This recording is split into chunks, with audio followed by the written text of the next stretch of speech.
is a famous ingredient found in tofu, soy sauce, and soy milk. Now, besides these foods, we actually consume a lot more soy than you think. It's in a surprising number of products that you can find in the supermarket. And this week, I want to find out why it's there and if it's safe to eat.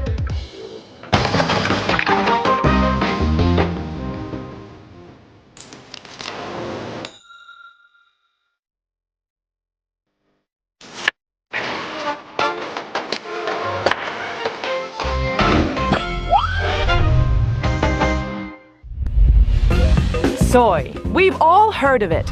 Despite its worldwide fame, is soy actually healthy or toxic?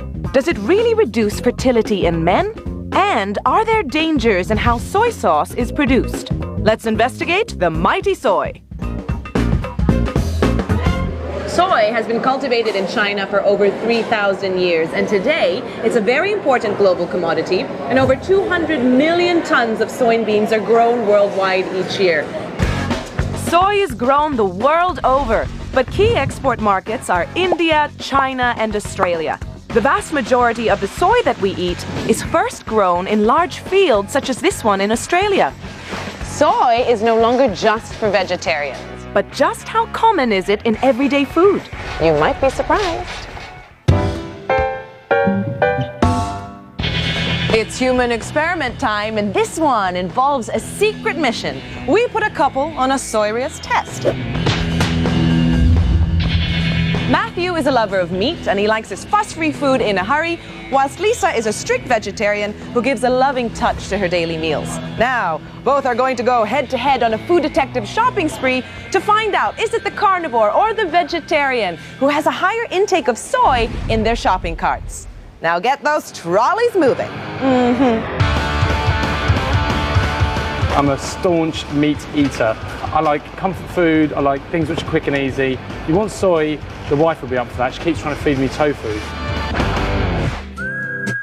As a vegetarian, I do have tofu, so I do have soy in my diet. I tend to buy fresh produce. I enjoy cooking, so I like to take my time. I like to read the labels on things and make sure that it's all natural ingredients or as much as possible.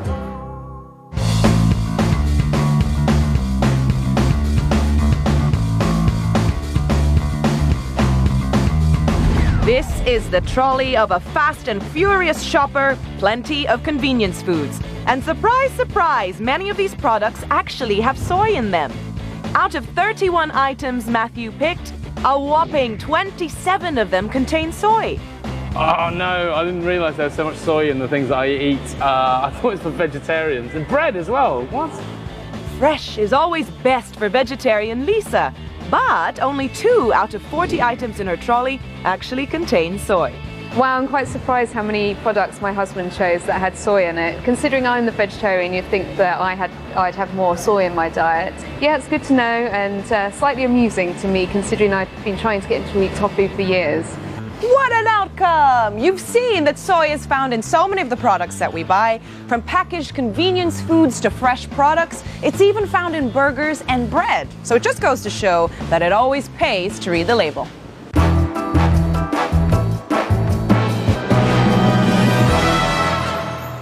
We've learned that soy is found in many different types of foods. One of the reasons it's so popular, especially in Asian cuisine, is the presence of protein.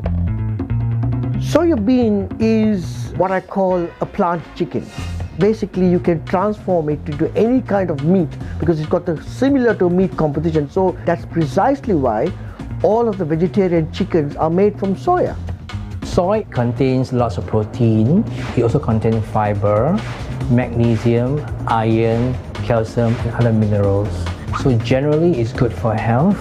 It's been found to be good for the heart, because it lowers the bad cholesterol, the LDL cholesterol. It's good for bone density because it contains calcium.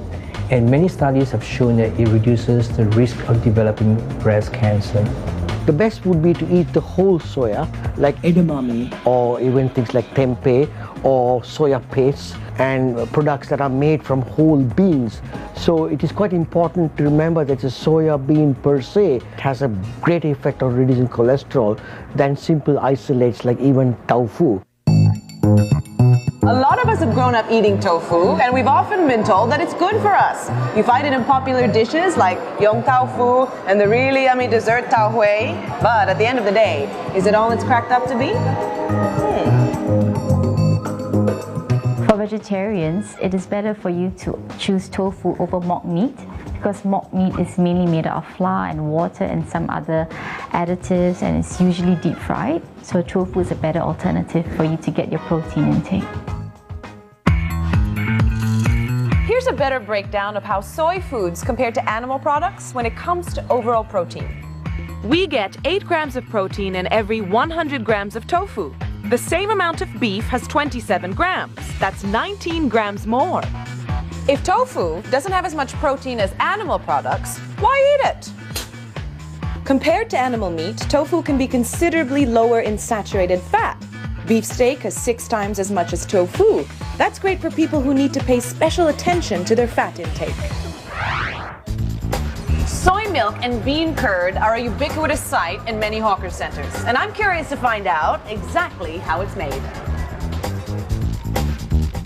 Fresh soybeans are soaked for up to 5 hours, after which they're rinsed to get rid of as much of the skin as possible. Once it's ready, it goes into the industrial soybean grinder, where it will extract the milky goodness from the bean. The milk will then need to be cooked for 20 to 25 minutes before it's ready for consumption. Soy milk has got a very similar composition to cow's milk, about 3 to 4% fat, 2 to 3% protein, and about 4% carbohydrate. And so it's a very good substitute for dairy milk, especially for those suffering from an allergic reaction to dairy products. Milk is a major source of calcium, which helps to strengthen our bones and our teeth. Does soy milk give us the same amount of calcium?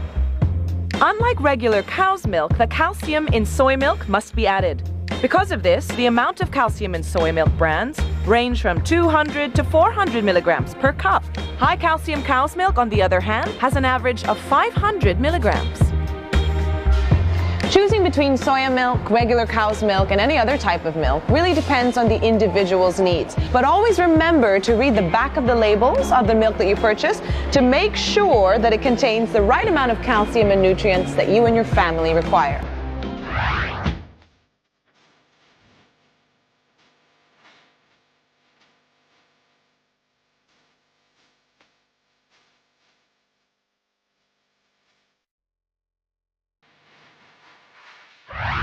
Welcome back to Food Detective. So far I've learned that we're eating a lot more soy than we realize. There's soy in bread, in our cereal, in processed meats, and a whole bunch of other foods.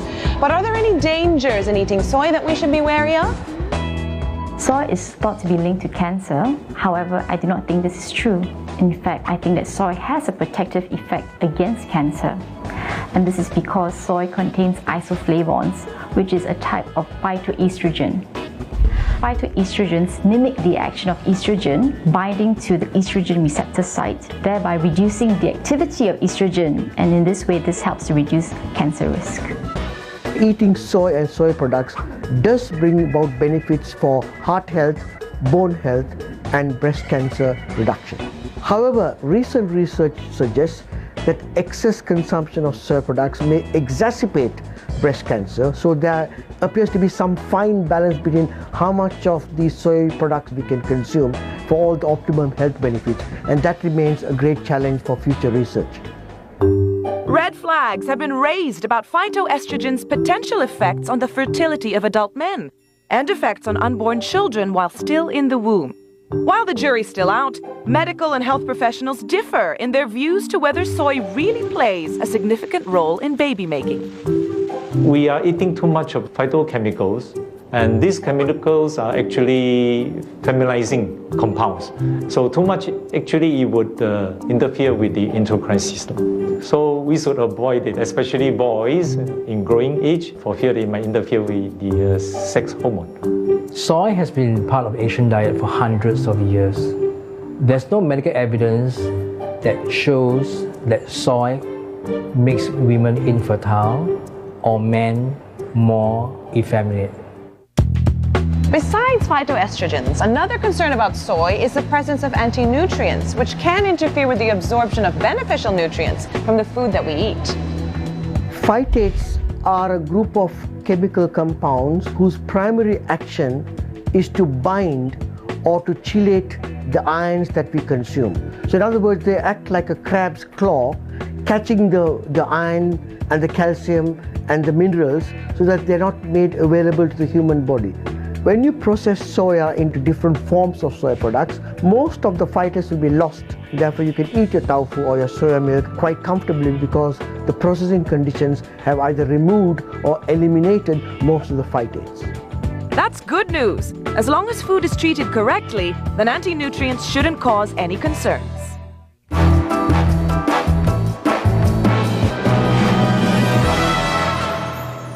When I say soy, what's the first thing that springs to mind? Soy sauce! Soy sauce has been around for thousands of years. We love to sprinkle, dip, and even pour it onto all things yummy from steak, fish, eggs, sushi, and beyond. So let's find out the inner workings of this popular condiment. Soy sauce is made from fermented soybeans, but before that, the beans are mashed and salt and enzymes are added to form a mixture. In almost every Asian home, you're going to find a bottle or 2 or 3 of soy sauce stashed somewhere. And while most of us get our fill from off-the-store shelves, I'm going straight to the source. And there's no one better than Soy Man Thomas to show me just how it's concocted. Our first stop, the fermentation tanks. So Thomas, how does this process work? What goes on here? We need to ferment our soybean. We need the fresh air to go in to help him to fermentation. I will show you. And look at that bubbling, and that's boiling, and it smells delicious. Yes. Now what is in there? I'm seeing some beans. We're using 19% salt water to add inside after the fermentation bean. So how long does it have to sit here in these tanks? We keep inside this tank, need at least 5 months because we are naturally brewed soy sauce. And how do you monitor how long it's been here and what the batches are? Every tank, we got a date, we got a schedule to process all this. Right, and this looks very modern. What is this made of? This is the FRP tank. We're using fiberglass, different with last time. Last time we used jar. Now we're using new technology, but we still maintain the traditional process. These 13-ton fiberglass tanks allow the heat from the sun to naturally ferment the beans. Next, Thomas shows me the age-old way, using traditional clay jars. This is what we call Hainan jars. Rows and rows. It's like being in ancient China. Very traditional type. Already 3,000 year history. Look at that. So green and so fresh. Yeah. Oh wow, and these jars are very hot. Yes, of course. This one is today just go into the clay jar. This one, you see the date, it's already 9 months. 9 months. Oh, and look at that. You can tell the color difference immediately. Big difference. So here you have dark brown or chocolate brown, and here it's still green. How important is the quality of the soya bean to the production of your sauce? Our bean is very important because bean is our raw material, first raw material. We're using the special quality white hidden. It's very good, clean, high protein, and some more important that it's non-GMO. So I understand that your method of making soy sauce is traditional, but I also know that there are others that actually manufacture it chemically. What's that process like? Oh, it's very different. The 10 days they can produce the soy sauce, but we cannot. We are naturally brewed. We take 8 to 9 months for the clay jar. For the fermentation tank, we need 5 months or so. It's very different compared to the chemical type of soy sauce. Chemically brewed soy sauce, it uses the soya milk and add with the strong acid, hydrochloric acid. Then, because it's so acidic, so it has to add the alkalizing agent, sodium bicarbonate, to make it more pH balanced. But the process will form the sodium chloride. This is the reason why the chemically formed soy sauce is very salty. I've seen some of the raw ingredients that go into making soya sauce, so let's have a look. Water, soybean, sugar, salt, wheat flour, and look at this, sodium benzoate. Now I recognize that name as being a preservative, so let's find out. What is it really? Sodium benzoate is a very common food preservative. It is also known as E211. It is generally considered to be safe. However, there's some fear that when mixed with ascorbic acid or vitamin C, they form benzene, and large amounts of benzene can damage the liver, the kidneys, and may cause cancer. So in general, we should read the food labels carefully. If it contains sodium benzoate or E211, we should avoid taking the food with citrus fruits like oranges, lemons, which may contain vitamin C. Some soy sauces may contain carcinogenic compounds. The AVA ensures that all sauces are safe for human consumption, but how do they find out? Today we're doing the test for 3-MCPD in 3 soy sauce samples. It's important to do this test because 3-MCPD is carcinogenic. It's a byproduct in the production of acid hydrolyzed protein, which is used in the production of soy sauce. Salt and a standard solution are added into the sample to dilute it. Then, it's transferred and washed with a solvent. Next, it's dried and the concentrated extract is obtained. Agents are dripped into the sample so that it can be analyzed. This is the internal standard for the 3-MCPD that we have spiked into the sample to locate where we would find a 3-MCPD peak. So for the 3 samples here, the peak for the 3-MCPD is very small, and so it's present in negligible amounts and not of much concern.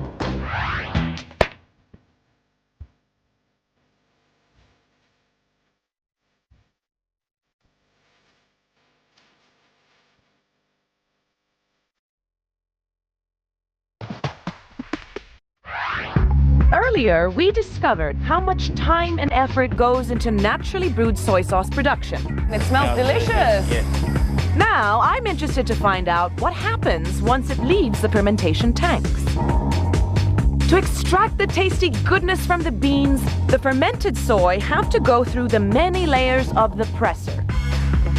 The sauce is then collected and packaged by the machines into bottles. So how many bottles pass through here every day? We one day can produce at least 20,000 bottles of soy sauce. Yeah. So what's the difference between light and dark soy sauce? Light sauce, no need to add any caramel. Dark sauce, we add caramel. But the fermentation process is the same whether it be light or dark soy sauce? All the same. Only after? All the same. Only after when you're cooking at times, you add the sugar caramel. That's right. This is the difference only. So I've noticed with dark soy sauce that some consistencies are thicker than others. Why is that? They add a lot of caramel. Something like 1 bottle of soy sauce, 10% soy sauce, and 90% sugar caramel. A lot of consumers, they don't know. They say it must very dark, must very sticky, then call good soy sauce. See, and a lot of you thought the thicker the better. I bet you didn't know that. Thank you so much, Thomas. Okay, thank you. For all your help today and showing me how this is made. Later we'll use soy sauce. Oh, really? You heard him, right? He's gonna give me soy sauce. All right, let's go. Okay, let's go.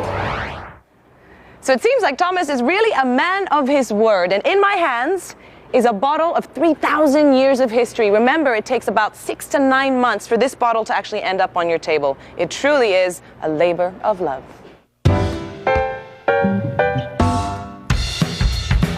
I have 2 different types of soy sauce with me today. Here in the green cup is naturally brewed soy sauce. In the blue cup is chemically brewed soy sauce. And I'm just curious which one most people will prefer. And go ahead and try this one. Okay. I prefer the blue one. The green one tastes a little more soury. I like the blue better. It's not quite as salty. Green. I prefer the green one. I think I preferred the blue. It had a richer flavor. Which one do you prefer, the green or the blue? Blue. I think I like the green one better. Orange one. I prefer the green one. I like the blue one, I think, better. I prefer the blue because the taste is more natural and it's more smooth. What can we take away from this little experiment? Well, interestingly enough, most people preferred the chemically brewed soy sauce. Most of them thought that it was less salty and had more of a natural taste. But if you really think about it, it's not that much of a surprise because chemically brewed soy sauce does contain flavor enhancers and caramel to give it that sticky sweetness. Of course, at the end of the day, it all boils down to preference, but one thing's for sure, our taste buds can be easily fooled. Personally, I love adding soy sauce to just about any kind of food, but there's one ingredient in soy sauce that we need to watch out for: salt. Singaporeans eat far too much sodium in their diets. We should be having 2,000 milligrams a day. However, right now we're currently having more than 5,000 milligrams of sodium a day. So that's very excessive. So we should find ways to cut down our sodium intake. In 2011, HPB's Center of Excellence for Nutrition declared a war on salt. This program highlights healthier food options with less salt, including soy sauces. If you have to pick a seasoning, go for soy sauce rather than the salt. If we compare soy sauce and salt gram for gram, 1 teaspoon of salt contains 2,000 milligrams and a teaspoon of soy sauce contains 400 milligrams. So that shows you that soy sauce contains a lot less sodium than salt.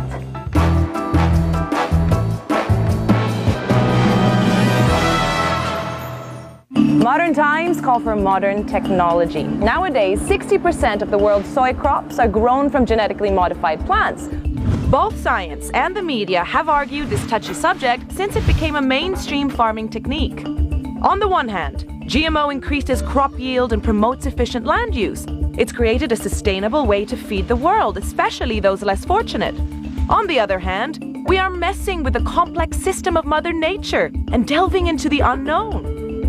Food allergies skyrocketed by 50% in the UK soon after GM soy was introduced. In tests, mice-fed GM soy showed disturbed liver, pancreas, and testes functions. But GMO soy has not had such traceable effects on humans. The debate rages on. What have we learned about soy today? It's found in many different types of processed foods, and while there may be the possibility of negative health effects, you don't have to kick it out completely because there are health benefits as well. Just remember to keep an eye out for the news or any science reports because there are always new developments when it comes to soy or soy products.